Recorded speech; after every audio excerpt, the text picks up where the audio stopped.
After my fiancé and I broke up suddenly, I moved to another city to start over. 4 years later, I returned to the city where I used to live. The moment the plane landed, I received an invitation, a class reunion. To my surprise, my ex-fiancé, who had always avoided such occasions, was also attending. As soon as I took my seat, friends gathered around me. Everyone asked in unison, "Where have you been all these years? We heard that on the day you were supposed to get your marriage certificate, you disappeared without a word. Katerina has been waiting for you all these years, never marrying anyone else. Did you come back this time to reconcile with her? When you left back then, Katerina went almost crazy trying to find you. How could you be so cold-hearted, cutting all contact for so long?" Their voices overlapped, trapping me in a haze of confusion. The fiancé who had stood me up that day sat across the table, wearing a pitiful, delicate expression. I just looked at her coldly and said, "Katerina, didn't you tell everyone that back then, at the Civil Affairs Bureau, it was you who stood me up and married that male student you were sponsoring? That's why we broke up, isn't it?" The lively private room fell silent instantly. Katerina opened her mouth to explain, but before she could speak, I raised my hand and showed my wedding ring. "In the 4 years I've been away, I've already built a family, a career, and have children. Miss Katerina, it's time for you to let go." Katerina's eyes reddened immediately, but I could never forget, after 7 years of love, Katerina and I had finally reached the step of getting our marriage certificate. We had waited in line at the Civil Affairs Bureau for half a day, and when our number was finally called, her sponsored male student suddenly appeared, naturally wrapping his arm around her waist and saying, "Katerina, sorry to keep you waiting. Let's go in." I froze in place, my mind going completely blank. Katerina turned to me, her voice frighteningly calm. "I promised to give Romeo a home. He grew up without parents. Poor thing. Don't worry, it's only for 2 years. Once he graduates, I'll leave him right away. Then, you and I can be together, openly, for the rest of our lives." She paused, then added, "The one I love has always been you." "This is just me keeping a promise." I said nothing, watching helplessly as the two of them walked inside, close and intimate. Then I pulled out my phone and dialed the number of the woman who had pursued me for 4 years. "Fiona, I need a partner for a wedding. You coming?" Chapter 1. On the other end of the line, her voice was hoarse. She'd clearly just been woken up. "Augustine, don't mess around. I pulled an all-nighter yesterday. I just lay down. Half an hour." I said flatly. "I'll wait for you. Come, and we'll get the marriage certificate." There was a brief silence. Then came the sound of her knee hitting a desk, followed by a sharp hiss of pain. "Augustine, you'd better not be lying to me," she snapped before hanging up. Not long after, Katerina came out, holding Romeo's arm. When she saw I was still there, she frowned. "Who were you talking to on the phone?"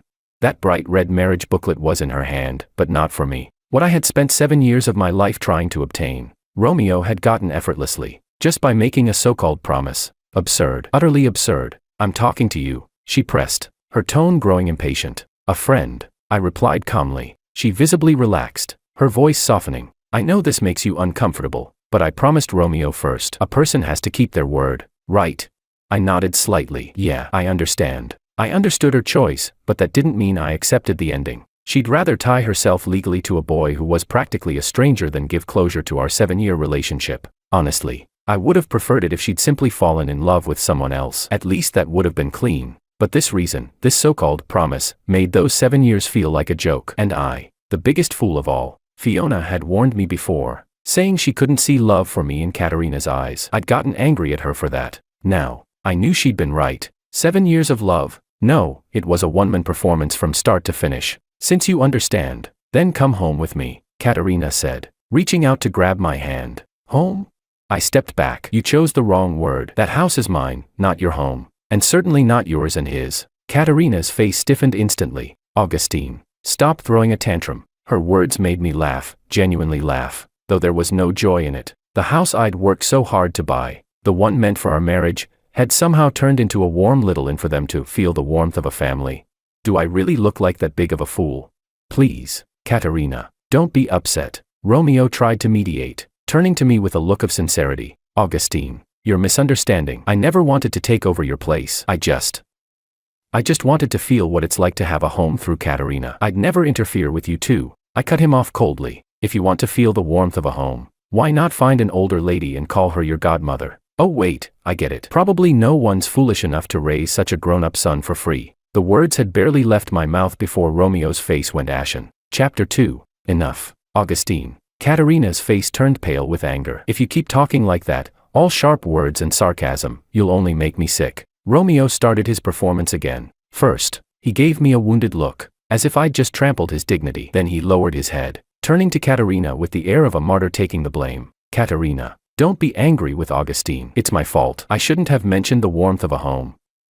Don't blame him. If you have to blame someone, blame me. My stomach churned. A man over 6 feet tall, playing the helpless White Lotus victim, truly a masterpiece of shameless acting. And the worst part, Katerina fell for it. Her expression softened. She reached out to gently stroke his cheek, her voice tender enough to drip water. It's not your fault, silly. The next second, that same tenderness froze on her face. Her eyes turned sharp as knives, directed straight at me. Augustine, I never knew you could be so petty. Apologize to Romeo right now. Otherwise, forget about waiting for those 2 years, there's no point anymore. I pointed to the red marriage booklet in her hand, reminding her of the simple truth. You've already registered with Romeo. There was never going to be a wedding between us. Bigamy is illegal. In case you forgot. My words hit her like a slap. For a moment, she was speechless. Romeo, however, furrowed his brows and said in a patronizing tone, like some wise elder, "Bro, you shouldn't say things like that. Once words are spoken, they can't be taken back." I have no intention of taking them back. My tone was calm. Since you two are legally married now, I wish you both an early and fruitful life together. Augustine,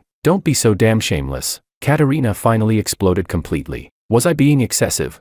I laughed coldly. No, not as excessive as you cheating on me right in front of my eyes. Katerina, Augustine's just angry. Let's go, Romeo said smoothly, pulling her away at just the right time. As their figures disappeared from sight, my thoughts drifted back to 7 years ago. The freshman welcome party, Katerina in a white dress, her clear voice singing a cappella, breaking effortlessly into my world. From that moment on, I chased her for 7 years, 4 years through college, 3 more at work. In my world, there was room for no one else. When she was happy, I laughed with her. When she was sad, I was always the first to appear. I truly believed that companionship was the most profound declaration of love, that if I gave her everything, she'd eventually be moved. For 7 years, I buried every frustration from work and life, showing her only my energetic, reliable side. I thought love meant shielding her from the wind and rain. She once said she wouldn't marry without her own house, so I worked overtime relentlessly, saving every penny to surprise her. She said she wanted to sponsor a poor college student.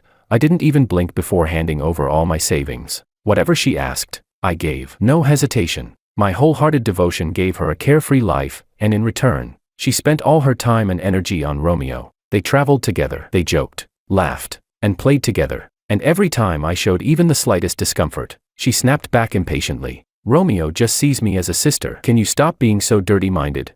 Right. I was the one with the dirty thoughts. And now, that same boy who saw her as a sister had just married her, all for a promise. So what did that make me? I wiped away the moisture from the corner of my eye and unlocked my phone. A message from Fiona lit up the screen. I'm already on the plane. Don't worry, I'll make it before the Civil Affairs Bureau closes today, I replied. No need to rush. We've got plenty of time. Chapter 3. No way. What if you regret it tomorrow? I stared at the message on the screen and couldn't help but smile. Everything that happened today made me finally see Katerina for who she truly was, and see the pathetic fool I had been for 7 years. Not loving someone is such a simple, brutal truth. I looked down at the suit I was wearing, the one I had specially prepared for the marriage registration with Katerina. Now, it felt unbearably out of place, even dirty. I needed to get rid of it. It wasn't just a matter of throwing away fabric. It was about saying goodbye to the past, and showing the bare minimum of respect to the person who was about to enter my future. When I got home and opened the door, Romeo was sitting on the living room sofa, wearing my pajamas, legs spread wide, relaxed like the owner of the place. From the bathroom came the sound of running water. Augustine, you're back, he said cheerfully, as if greeting an old friend. I ignored him and walked straight toward the bedroom. Behind me, his voice followed, carrying an arrogant hint of pride. Katerina's got an amazing body. Augustine, I really envy you. I stopped and turned, my expression flat. No need to envy. She's your wife now. Romeo probably thought that would hurt me, but he was wrong. When I opened the bedroom door, the messy bed and the damp patches on the sheets stung my eyes. I grabbed the sheet and yanked it off, tossing it onto the floor, then began looking for clean clothes. Augustine, what's that supposed to mean? Katerina appeared at the door, wrapped in a bathrobe, water dripping from her hair. I answered calmly. Dirty things disgust me. Say that again, she shouted, her voice trembling with anger. Who are you calling dirty? Romeo rushed over again, slipping right into his favorite role, the pitiful, self-blaming saint. Katerina, It's my fault. I shouldn't have said I was tired and wanted to rest on the bed. I'll wash the sheets right now. He bent down to pick them up, but Katerina stopped him, glaring at me. Augustine, have you lost your mind? I know you're angry, and I've been patient with you, but my patience has limits. Now, apologize to Romeo, and I'll pretend none of this ever happened. I turned to her. Sorry, but you can pretend all you want. I can't. You. Katerina pointed a trembling finger at me. Can't you just show a little tolerance? I just wanted him to feel what a home is like, to fulfill a wish. He grew up without a family. Can't you show a little compassion? I almost laughed. What did his tragic childhood have to do with me? I wasn't his father. If that's the case, I said evenly, why don't you two move out? Wouldn't your two-person world feel more like a home? You're kicking me out? Katerina stared at me in disbelief. Not kicking you out, I corrected her. Just asking you both to enjoy your married life elsewhere. After all, it wouldn't sound good if people found out newlyweds were living in another man's house, would it? I picked up my jacket and added, I expect you to be gone by the time I'm back. If not, don't blame me for calling the police, breaking and entering, you know. Without looking at their faces again, I changed clothes and walked out. By 4 p.m., I was standing in front of the Civil Affairs Bureau, waiting for Fiona. She came running toward me, suitcase in hand, hair messy from travel, but her smile brighter than the sun. Hubby, I'm here. She threw herself into my arms like a little bird. I stumbled back a step, caught off guard. Hubby. Of course, she said, laughing. We're about to get married, aren't we? What else should I call you? Then she looked up at me nervously. You haven't changed your mind, have you? I couldn't help but smile. Of course not. The paperwork went through quickly and smoothly. Hubby, I have to catch the high-speed train tonight. There's still a ton of work waiting for me. Once I finish up, I'll come right back and stay with you forever. I smiled and nodded. After she left, the marriage certificate remained in my hands. I placed it side by side with the one belonging to Katerina and Romeo, snapped a picture, and posted it online. Chapter 4. Congratulations on your marriage. Officially licensed and ready to go. Less than a minute after I posted the photo, Katerina's call came through. Augustine, who is that woman? You betrayed me. Her voice was shrill, full of hysteria, while I remained calm, detached, like an outsider watching a scene unfold. Oh, that, I said evenly. Who I marry doesn't seem to concern you anymore, does it? As for a betrayal, that's a word you really shouldn't be using. Augustine, she screamed. I held the phone away from my ear. No need to shout. My hearing's fine, you bastard. I could almost picture her on the other end, pacing, furious, hair a mess, face flushed with rage. My parents and all my relatives know you're my boyfriend. Now you go and marry someone else. How am I supposed to explain that to them? You still say this has nothing to do with me. I'm your girlfriend. Doing this is betrayal. I asked coldly. Oh really? Funny, my parents, my relatives. Everyone knows you were my girlfriend too when you registered your marriage with Romeo. How do you think that made me look? Or does that not count as betrayal? That's not the same. Her twisted logic made me laugh, a dry, bitter laugh. How exactly is it not the same? You could register with Romeo, but I can't marry someone else. Isn't this perfect now? You have your Romeo, and I have my new life. From now on, we walk separate paths, and stay out of each other's way. Ah. Her roar nearly burst through the speaker. Where are you right now? Get home, now. We need to talk, face to face. There's nothing left to talk about, I said calmly. But don't worry, I'll come back, just once. Before she could reply, I hung up, then I dialed 110. Hello, I'd like to report a case of illegal occupation of private property. Yes, the address is in the MD community. If she refused to leave with dignity, then I'd make sure she left without it. 7 years, I had been more than fair. Half an hour later, I opened my door. Katerina sat on the sofa, eyes red and swollen from crying. Romeo had his arm around her shoulder, but my gaze went past them, to the 3 women sitting on the other side of the sofa, sipping sparkling wine, her so-called best friends. The bottle they were drinking was one Fiona had specially ordered from abroad, expensive, rare. I hadn't even opened it myself. I remembered hiding it well. Yet here it was, half empty in their hands. Was this still my home, or had it become their clubhouse? My face darkened. Who told you could come in? Get out. Before they could react, I strode forward and snatched the bottle from one woman's hand. Half of it was gone. I clenched my jaw in silent anger. Crash. Katerina slammed her hand on the coffee table and shot to her feet, glaring at me. Augustine, what's wrong with you? They're my friends. I invited them. I met her glare with a cold one of my own. And I recall telling you to leave. This isn't your home. And tell me, who gave you the right to rummage through my things? You. Her hands trembled with rage. Her friends jumped in, their voices dripping with mockery. Katerina, since your boyfriend doesn't welcome us, we'll go. But honestly, with a man like this, you'd better dump him soon. Exactly. It's just a bottle of wine. Look how stingy he is. What a joke. Let's go. Total buzzkill. Romeo, ever the peacemaker, spoke softly. Augustine, you've misunderstood. They just came over to help ease the tension between you two. Tension? I gave a short, humorless laugh. I don't recall having any tension left with her. Romeo opened his mouth to say more, but Katerina stopped him. She stared at me, eyes wild, face twisted. Augustine, she said, voice trembling, I'll ask you one last time, do you really want me to leave? Chapter 5. I'm not answering the question a second time. Fine. Katerina's voice was sharp, full of fury. Girls, smash it all, everything in this house, break it. If anything happens, I'll take the blame. Ha ha ha. Katerina, you're such a queen. About time you did this.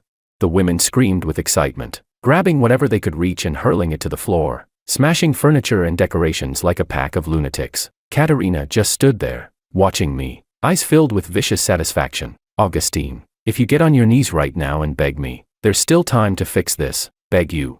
I shook my head and laughed quietly. I truly couldn't understand where Katerina's confidence came from. Did she really think I still loved her enough to forgive everything? This wasn't the first time she'd done something like this. Whenever she threw a tantrum in the past, she'd do the same, smashing whatever she could get her hands on. Every time, it was me who calmed her down, cleaned up the mess, and told myself that patience was love. People say you should never date someone emotionally unstable. They're right. I used to feel exhausted by her outbursts, but my love for her made me tolerate it again and again. But now, it was all over. As I watched her friends gleefully destroying my home, all I felt was cold amusement. Go on, smash it all. The more you break, the more you'll cry later. Katerina, stop them, Romeo said weakly from the side, pretending to mediate. Calm down. When she ignored him, he turned to me, his tone dripping with fake sincerity. Augustine, just apologize to her. Man, if this keeps going, it's only going to get worse. You'll be the one losing out. Keep acting. If I hadn't caught the flash of excitement in his eyes, I might have believed his performance. Losing out?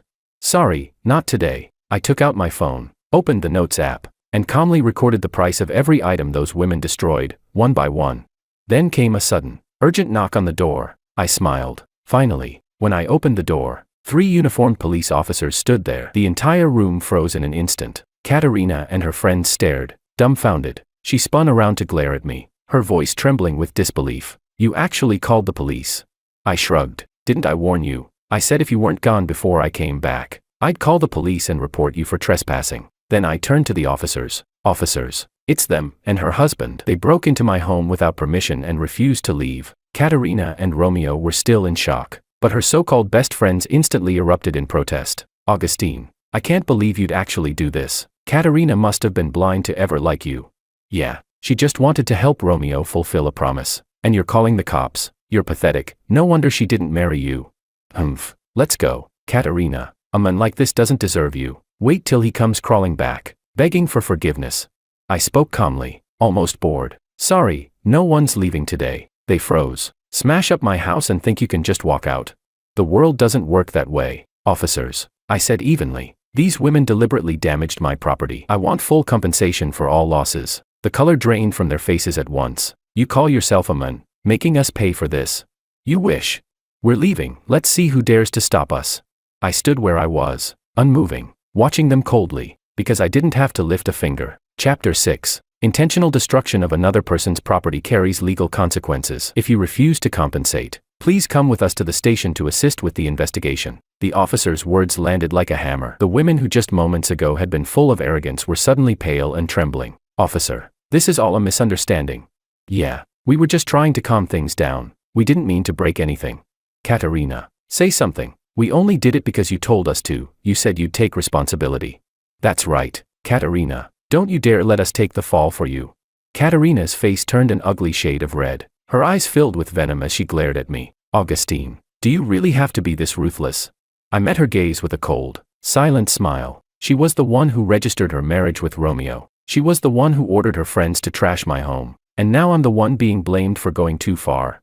Apparently, my 7 years of tolerance had taught her one thing, that my boundaries could always be pushed lower. My forgiveness always guaranteed. Too bad. When love exists, it's called patience. When love dies, it's called self-respect. And to me now, she was nothing more than a stranger. When she saw I wouldn't budge, Katerina turned to the officers, trying to explain. Officer, This is just a misunderstanding. He and I are a couple, we just had a small argument. They're my friends, and I asked them to come help mediate. Yeah, that's right.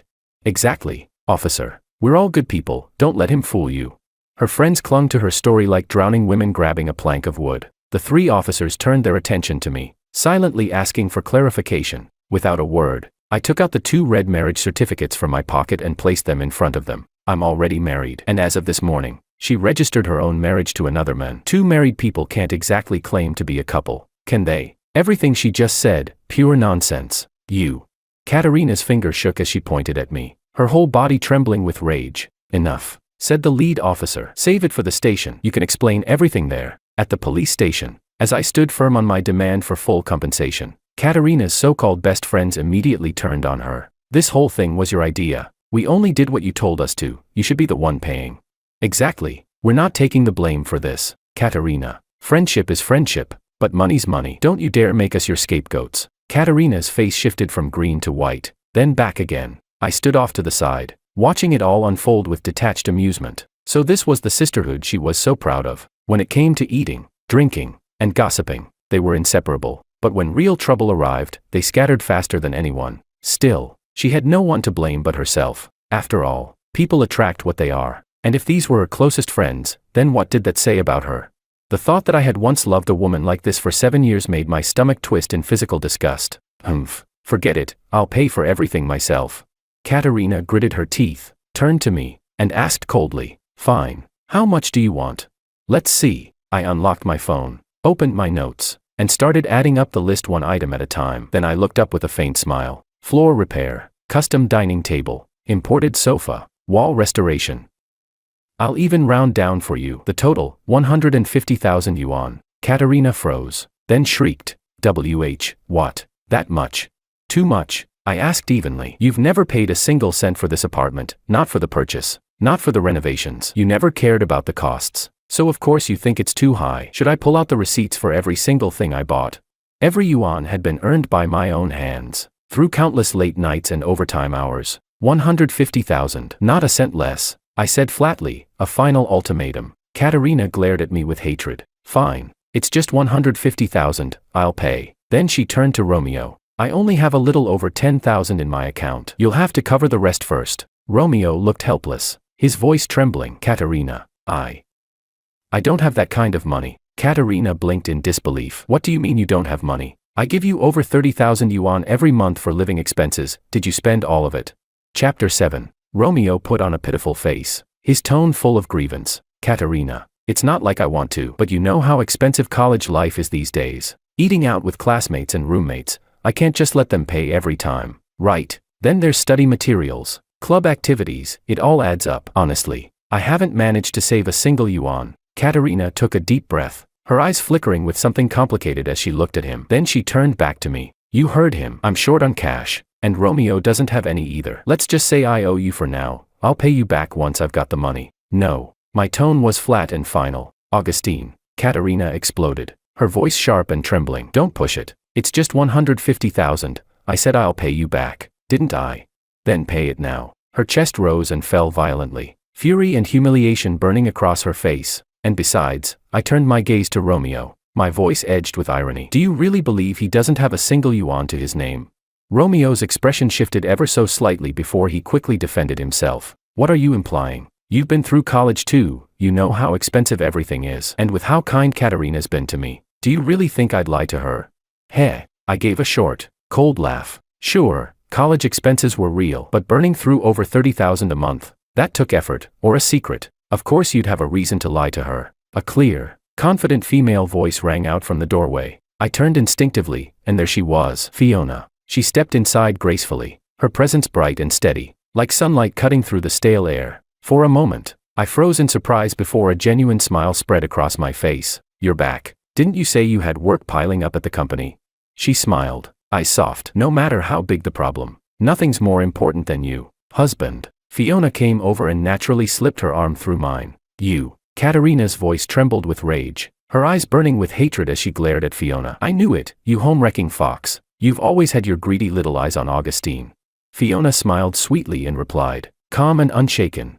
Yes, and thank you, Katerina, for making it possible. Fiona didn't get angry at Katerina's accusation. Instead, she smiled with disarming sincerity. If you hadn't chosen to marry Romeo today, making Augustine finally see who you truly are, I probably wouldn't have had this chance at all. She tilted her head slightly, her tone casual but every word sharp enough to draw blood. So really, you're half a matchmaker between us. I should probably treat you to a meal for your help, though. Judging by your face right now, I doubt you're in the mood to eat. Katerina's expression froze, her eyes narrowing into daggers as she glared at Fiona. If we weren't inside the police station, I had no doubt she'd have pounced on her by now. Don't look at me like that, Fiona continued, voice calm, almost gentle. You were the one who pushed Augustine away with your own hands. I didn't break up your relationship, you did that all by yourself. Then her tone shifted, playful yet cold. But tell me, don't you ever wonder where all that charity money for your beloved student actually went?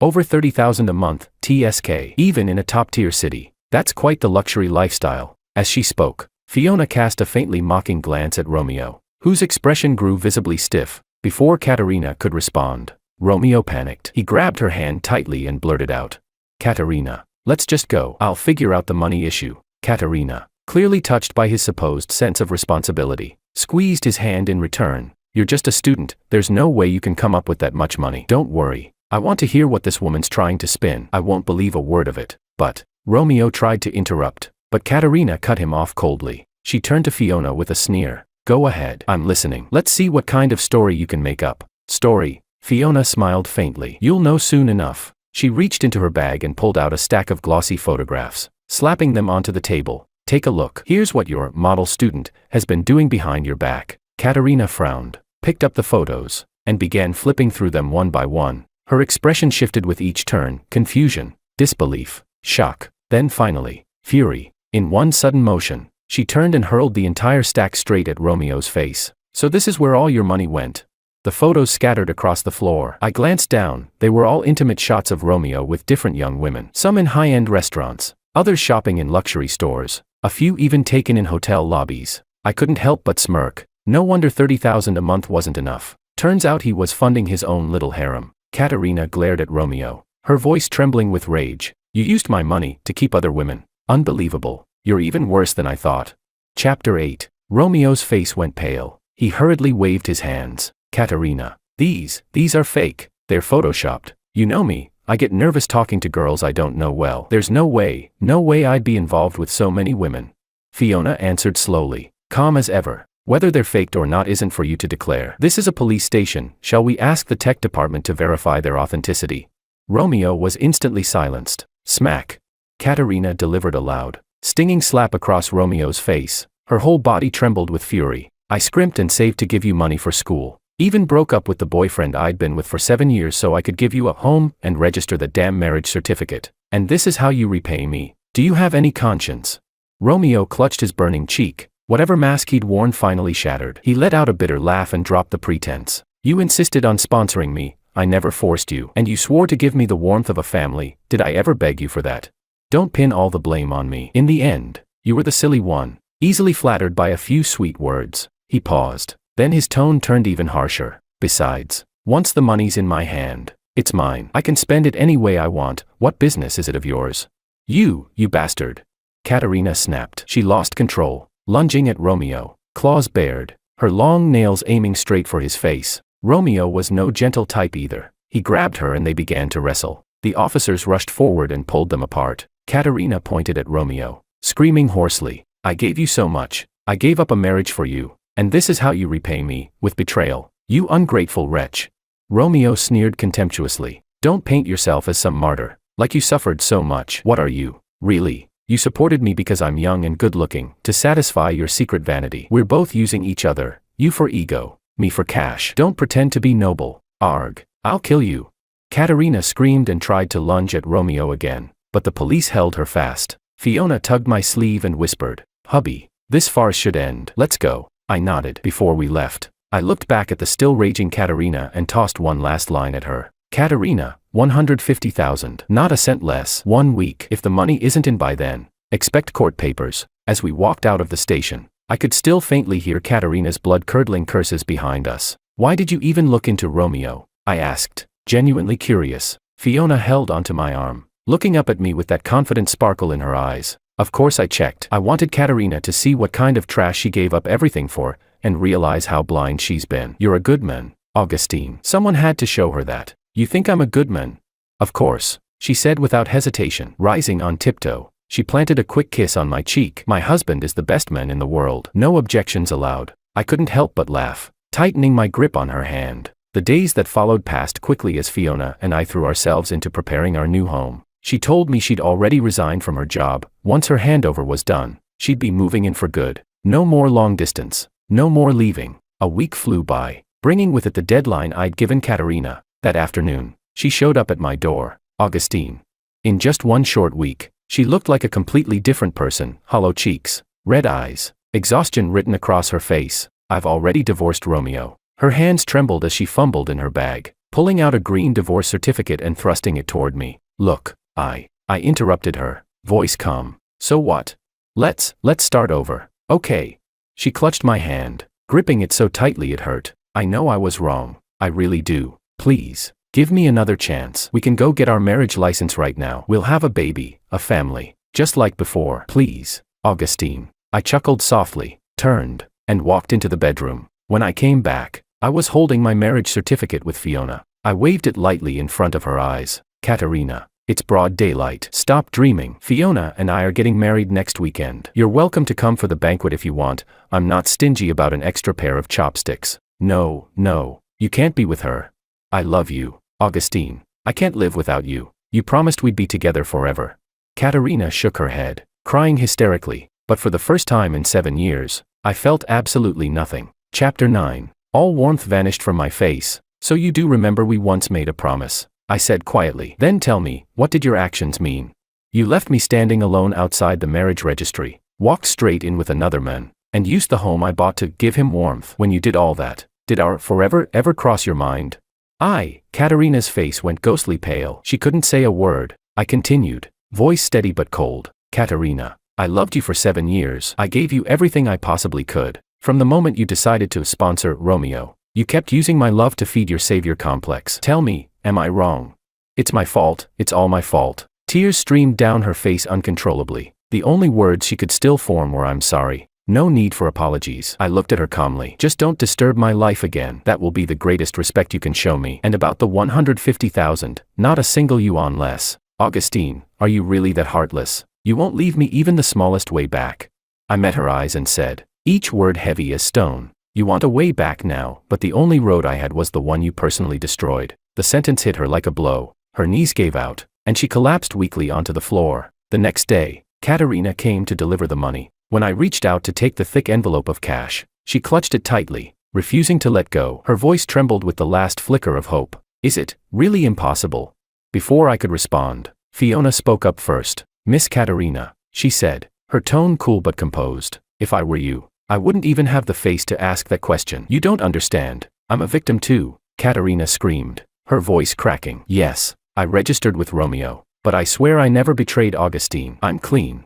Fiona let out a small, sharp laugh. Maybe your body's clean, she said evenly, but you took the promise of marriage that should have belonged to Augustine and gave it to another man, even if you never crossed the line. That alone is the dirtiest betrayal. I honestly don't know where you find the nerve to beg for his forgiveness. Katerina's face burned red with shame and fury. I gave Fiona's hand a light tug, signaling her to stop. Then, with one firm motion, I pulled the envelope of cash from Katerina's grasp. Go, I said quietly. Our story ends here. No hate, no love, just nothing left. Katerina broke down completely and ran out in tears. A week later, Fiona and I were married as planned. Katerina showed up. She looked even more worn out than before. The hollowness in her eyes said everything words could not. When we went to toast her table, she raised her glass with trembling hands and forced a smile uglier than crying. Congratulations.